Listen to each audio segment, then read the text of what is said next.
नमस्कार, कार्यक्रम मुद्दा में आपका स्वागत है। मैं हूं आपके साथ रविंद्र सिंह। बीजेपी नेताओं नूपुर शर्मा और नवीन कुमार जिंदल द्वारा की गई टिप्पणी पर विवाद अभी भी जारी है। भारत सरकार ने विभिन्न देशों का गुस्सा शांत करने की कोशिश करते हुए कहा कि वे सभी धर्मों का सम्मान करते हैं, लेकिन कई देशों की नाराजगी अभी तक खत्म नहीं हुई। पैगंबर मोहम्मद के खिलाफ विवादित टिप्पणी की निंदा करने की सूची में और भी देश शामिल हो गए हैं। Iran, Iraq, Kuwait, Qatar, Saudi Arabia, Oman, Iran, UAE, Jordan, Afghanistan, Bahrain, Maldives, Libya और इंडोनेशिया सहित कम से कम 15 देशों ने विवादास्पद टिप्पणी को लेकर भारत के खिलाफ आधिकारिक विरोध दर्ज कराया है। विदेश मंत्रालय ने इस मुद्दे पर 57 सदस्यीय ओआईसी और पाकिस्तान के प्रधानमंत्री शहबाज शरीफ की आलोचना को स्पष्ट रूप से खारिज कर दिया। मंत्रालय ने कहा कि भारत सभी धर्मों को सर्वोच्च सम्मान देता है और समूह के बयान को प्रेरित, भ्रामक और शरारती बताया। विवादास्पद टिप्पणियों के कारण विभिन्न देशों में सोशल मीडिया पर भारतीय उत्पादों के बहिष्कार का आह्वान किया जा रहा है। ये छिपी बात नहीं कि भारत के लिए खाड़ी का मुस्लिम क्षेत्र महत्वपूर्ण है। कतर जैसे छोटे लेकिन समृद्ध देश खाड़ी क्षेत्र में भारत के सबसे करीबी सहयोगियों में से एक माना जाता है। खाड़ी देशों के साथ भारत के बेहतर संबंध रहे हैं। इस रिश्ते के दो सबसे महत्वपूर्ण कारण तेल और व्यापार है। इसके साथ ही लाखों की संख्या में इन देशों में काम कर रहे भारतीय और उनके द्वारा भारत को भेजे जाने वाले पैसे भी महत्वपूर्ण कड़ी हैं। वहीं गल्फ कोऑपरेशन काउंसिल भारत के लिए एक प्रमुख व्यापारिक भागीदार के तौर पर उभरा है। इस जीसीसी में Saudi Arabia, Oman, Qatar, Kuwait, Bahrain और संयुक्त अरब अमीरात जैसे देश शामिल हैं। जीसीसी देशों के तेल और गैस के भंडार भारतीय ऊर्जा जरूरतों के लिए बेहद महत्वपूर्ण है। 2021-2022 में संयुक्त अरब अमीरात भारत का तीसरा सबसे बड़ा, सऊदी अरब चौथा सबसे बड़ा और इराक पांचवा सबसे बड़ा व्यापारिक साझेदार है।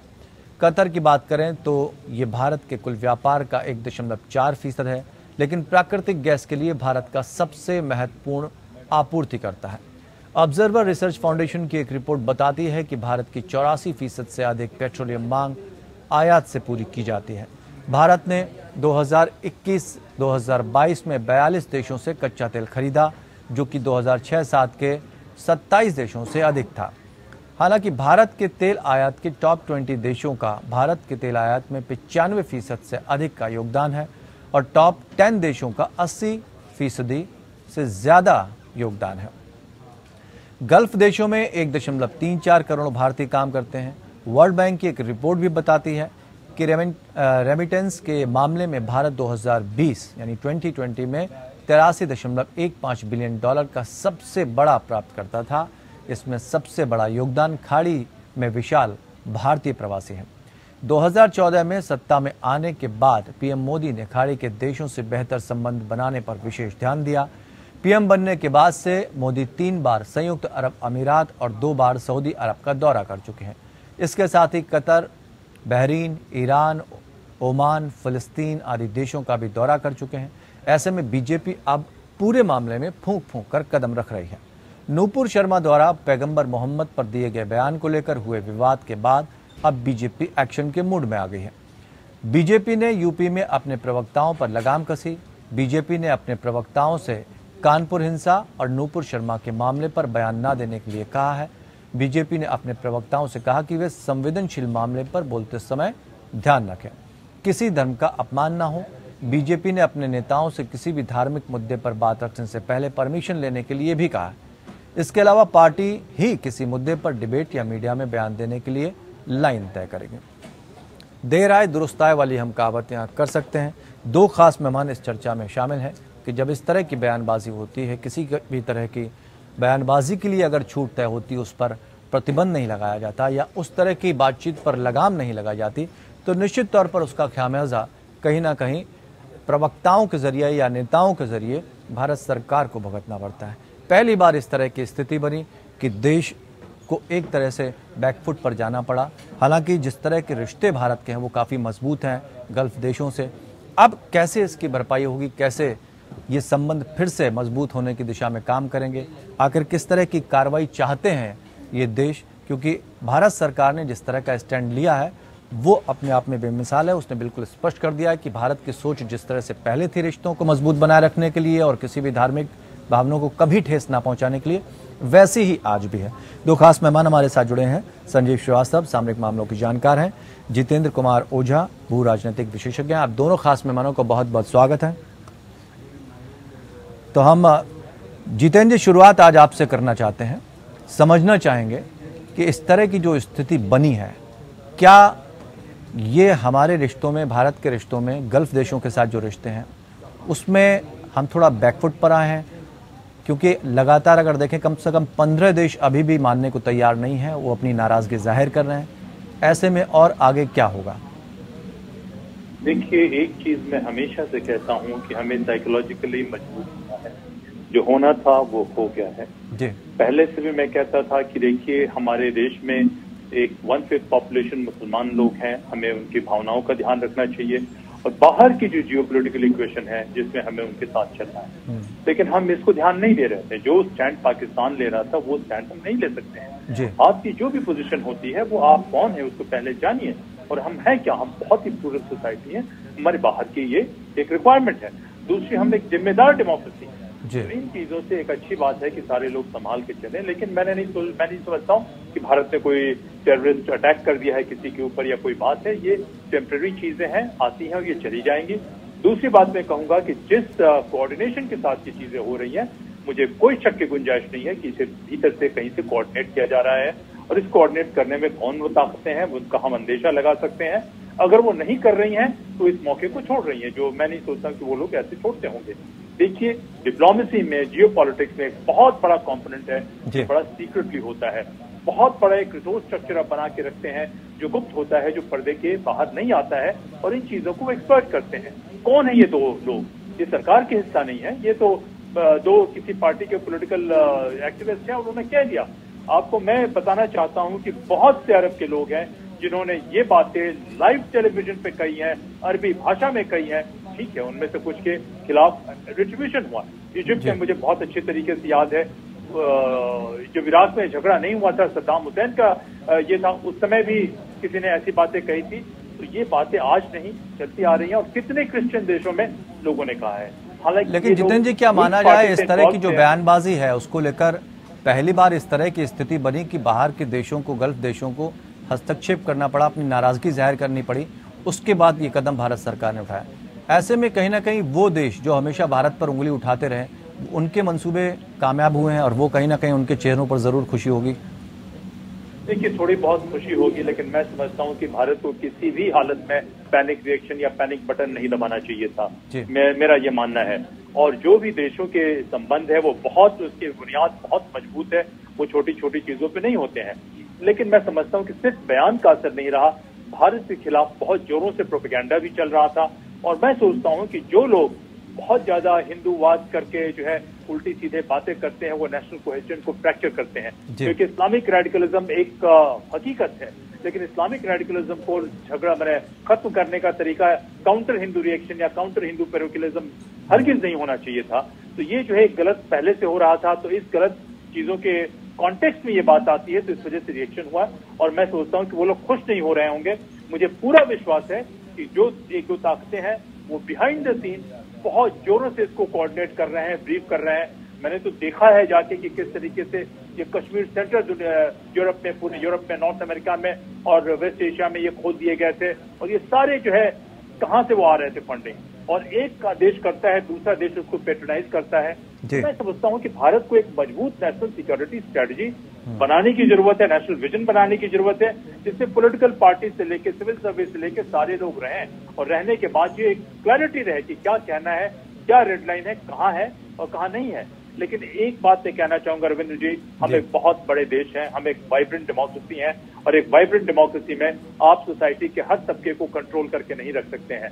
इन लोगों ने जो कुछ भी बयान दिया है, मैं उसका समर्थन नहीं करता, लेकिन उसके ऊपर जो ये रिएक्शन है ये बहुत ज्यादा हाइप है। और दूसरी बात मैं कहता हूं कि कानपुर में या केरला में ये सब जो चीजें हो रही हैं, वो हमारी कमजोर और लचर क्रिमिनल जस्टिस सिस्टम का ये है कि ये सब फोर्सेस मशरूम किए जा रही हैं और हम उनको रोक नहीं पा रहे हैं। बिल्कुल संजीव जी, अंतर्राष्ट्रीय स्तर पर अगर कुछ समय में देखा जाए, इन 1-1.5 सालों में लगभग, पाकिस्तान तो लंबे समय से इस तरह की हरकतें करता रहा कि भारत को बदनाम करने के लिए भारत पर उंगली उठाता रहा है। लेकिन इस बार यूएन की जिस तरह की रिपोर्ट आई, जो मिशेल बैचलेट हैं, उन्होंने जो आरोप लगाया कि मुझे डर है कि भारत की विभाजनकारी नीतियां न केवल व्यक्तियों और समाज को नुकसान पहुंचाएंगी बल्कि भारत की आर्थिक विकास की सफलता को भी कमजोर करेंगी। इस तरह का बयान देना, उसके बाद गल्फ देशों का एक हो जाना, क्या लगता है कि व्यापारिक रिश्तों पर और जो हमारे अच्छे संबंध बने हुए हैं उसको चोट पहुंचाने की कोशिश की जा रही है, एक एजेंडा चलाया जा रहा है भारत के खिलाफ? देखिए रविंद्र जी, भारत ने इस नुपुर शर्मा और नवीन कुमार जिंदल जी की जो कंट्रोवर्सी हुई है उनके बयानों के माध्यम से, उसके बाद जो एक्शंस लिए हैं, जो स्टैंड लिया है, उससे भारत का एक रिस्पॉन्सिबल अप्रोच पूरी दुनिया के सामने आया है। जैसा कि भारत अन्य मुद्दों पर भी अपना एक रिस्पॉन्सिबल स्टैंड रखता है। भारत सरकार ने ये स्पष्ट कर दिया है कि ये जो बयान है ये नुपुर शर्मा जी के और नवीन जिंदल जी के अपने व्यक्तिगत बयान थे। इसे भारत सरकार का व्यू न माना जाए, इसे भारत का बयान, भारत का जो पक्ष के तौर पे न देखा जाए। भारत एक मल्टी रिलीजियस सोसाइटी है, मल्टी कल्चरल सोसाइटी है, विश्व की सबसे बड़ी लोकतांत्रिक व्यवस्था है और भारत लगातार संवाद का पक्षधर रहा है। भारत का अगर लोकतंत्र आज बचा रह पाया है विश्व का सबसे बड़ा लोकतंत्र के रूप में, आज भारत पूरे विश्व में जयदी प्रतिष्ठा का पात्र है, तो उसका सबसे बड़ा कारण यह है कि भारत जो डिफरेंट आइडेंटिटीज हैं, जो डिफरेंट सभ्यताएं हैं, उनके बीच में संवाद का पक्षधर रहा है। स्वामी विवेकानंद ने 1891 में शिकागो में एक धर्म संसद को संबोधित किया था और उस धर्म संसद में सभी धर्मों के लोग आए थे और सभी धर्मों के साथ उन्होंने संवाद स्थापित करने की कोशिश की थी और संवाद के माध्यम से जाहिर है कि उन्होंने पूरे विश्व का जो ध्यान है वो भारत की तरफ, भारतीय सभ्यता की तरफ, हिंदू सभ्यता की तरफ आकृष्ट किया था और उसको सराहना मिली थी। लेकिन मैं ये इतना कहने के बाद रविंद्र जी ये अवश्य कहूंगा कि जो आतंकवाद की जो समस्या है उसका एक बड़ा समाधान ये भी है। एक तो है कि फिजिकल एक्शन, जो भी आतंकवादी हैं उनके विरुद्ध लिया जाना बेहद आवश्यक है, अनिवार्य है, लेकिन साथ ही साथ सभ्यताओं के बीच में जो संवाद को पैदा करना ये भी एक समय की आवश्यकता है। रिलीजियस जो इंटॉलरेंस को बढ़ाने वाली जो भी घटनाएं होती हैं, चाहे वो हिंदू पक्ष करे चाहे वो मुस्लिम पक्ष करे, दोनों के विरुद्ध सख्त से सख्त कार्रवाई होनी चाहिए। जो नुपुर शर्मा जी ने और नवीन कुमार जिंदल जी ने जो बयान दिए हैं उसके विरुद्ध भारतीय जनता पार्टी ने एक सख्त कार्रवाई की है। भारत सरकार ने भी इसके ऊपर अपना स्टैंड स्पष्ट किया है कि उनका व्यक्तिगत विचार है, इसका भारत सरकार से और भारत जिस तरह से जितेंद्र कुमार ओझा जी ने एक बहुत अहम बात बोली, उन्होंने कहा कि एक एजेंडे के तहत ऐसा हो रहा है कि भारत को बदनाम करने की भी कोशिश की जा रही है, एक एजेंडा तय है। तो मैं आपसे ये भी समझना चाहता हूं कि इस तरह के एजेंडे का मकसद क्या है? जी, ये एक बहुत ही महत्वपूर्ण बात है कि निसंदेह ऐसा देखा गया है कि जब कभी भी भारत में ऐसी कोई कंट्रोवर्सी होती है तो उन कंट्रोवर्सीज का इस्तेमाल जो भारत विरोधी तत्व होते हैं वो करने की कोशिश करते हैं। जैसे कि आपने हाल में देखा कि कर्नाटका में हिजाब को लेकर के जो कंट्रोवर्सी हुई उसके ऊपर भारत विरोधी जो है लगातार दुष्प्रचार करने की कोशिश की गई। पाकिस्तान की खुफिया एजेंसी ISI ने इस पूरे मुद्दे को बढ़ा चढ़ा करके एक्सैजरेट करके उसको पूरी दुनिया में पेश करने की कोशिश की और अब नुपुर शर्मा के केस में भी पाकिस्तान की तरफ से साजिशें रची जा रही हैं।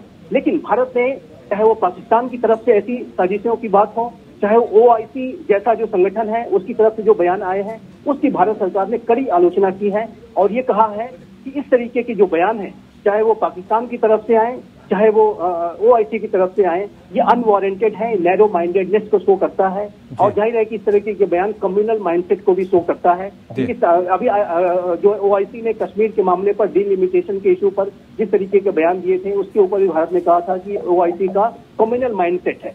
तो भारत सरकार, मैं यहाँ पे स्पष्ट रूप से कहना चाहूंगा रविंद्र जी कि भारत सरकार का जो रुख रहा है पूरे स्टैंड को लेकर के बहुत ही रिस्पॉन्सिबल रहा है और भारत ने इसके ऊपर कड़ी कार्रवाई करके, भारतीय जनता पार्टी जो रूलिंग पार्टी है उसने कड़ी कार्रवाई करके इन दोनों इंडिविजुअल्स को पार्टी से बाहर का रास्ता दिखा करके ये स्पष्ट मैसेज दे दिया है कि भारत में किसी भी तरीके के रिलीजियस इंटॉलरेंस को बर्दाश्त नहीं किया जाएगा, चाहे वो हिंदू हो चाहे मुस्लिम हो। कानपुर की हिंसा के संदर्भ में भी जो कार्रवाइयां की जा रही हैं उसके जो भी इसके सस्पेक्टेड लोग हैं उनके विरुद्ध भी सख्त सख्त कार्रवाई की जा रही है। तो ये बात बहुत स्पष्ट है कि कोई क्रिया प्रतिक्रिया जैसा अगर कोई सोच के आधार पर कार्य करेगा, इस तरीके के रिलीजियस इंटॉलरेंस को बढ़ाने की कोशिश करेगा तो उसको स्वीकार नहीं किया जाएगा। भारत सरकार, स्पष्ट संकेत भारत सरकार का है, दोनों के विरुद्ध सख्त कार्रवाई करेगी।